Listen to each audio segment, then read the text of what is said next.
इस वक्त मैं आपको एक कहानी सुनाता हूँ। एक कहानी 6 ब्लाइंड लोग और एक एलिफेंट की कहानी। वंस अपॉन अ टाइम, बहुत पहले, एक बहुत ही इंटीरियर बैकवर्ड गांव में एक हाथी आया। इन 6 लोगों ने सोचा कि हमें उसे देखना चाहिए, लेकिन हम क्योंकि उसे देख नहीं सकते, लेकिन हम उसे फील कर सकते हैं। तो ये लोग पहुँचे हाथी देखने, हाथी फील करने। तो जब ये हाथी के पास पहुँचे तो एक ब्लाइंड मैन ने हाथी की पूंछ को छुआ।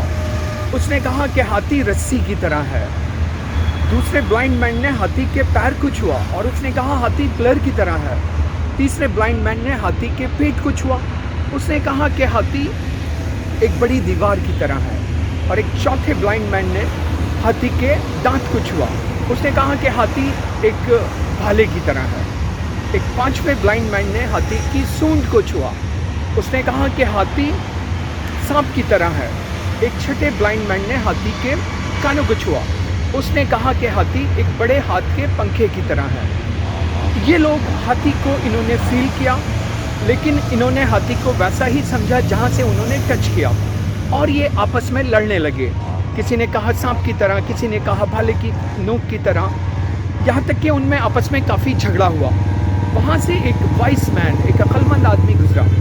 उसने कहा तुम सब ठीक हो, लेकिन तुमने हाथी को अलग अलग जगह से छुआ है, इसलिए तुम अलग भी हो और सही भी हो। यहाँ एक क्वेश्चन पैदा होता है, क्या कोई ऐसा मेथड है कि हम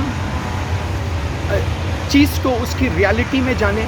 क्या कोई ऐसा मेथड है कि अगर ये ब्लाइंड मैन उस हाथी को छूते, उसको टच करते, तो फिर ये सही नतीजे तक पहुँचते सब के सब?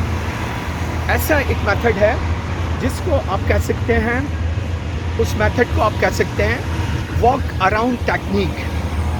Walk around technique. अगर ये लोग हाथी को चारों तरफ से छू के, टच करके फील करते, तो सब एक ही नतीजे पर पहुंचते कि हाथी ऐसा भी है, हाथी ऐसा भी है, हाथी सांप की तरह भी है, हाथी प्लर की तरह भी है, हाथी हाथ के पंखे की तरह भी है, हाथी रस्सी की तरह भी है, हाथी बड़ी दीवार की तरह भी है।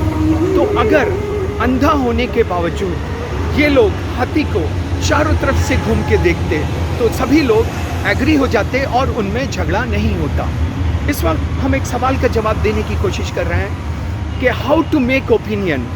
ओपिनियन को कैसे बनाएं?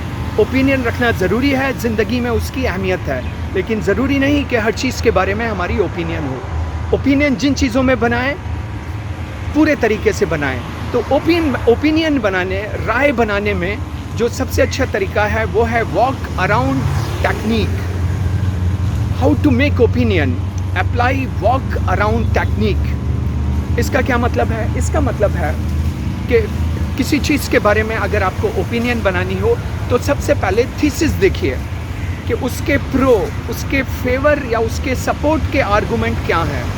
For example, following fashion is always good. Fashion को फॉलो करना हमेशा अच्छा है, क्योंकि ये कॉन्फिडेंस देता है। इसको हम कहेंगे थीसिस, यानी फेवर के आर्गूमेंट। इसका अपोजिट होता है एंटीथेसिस। हमें एंटीथेसिस देखना चाहिए।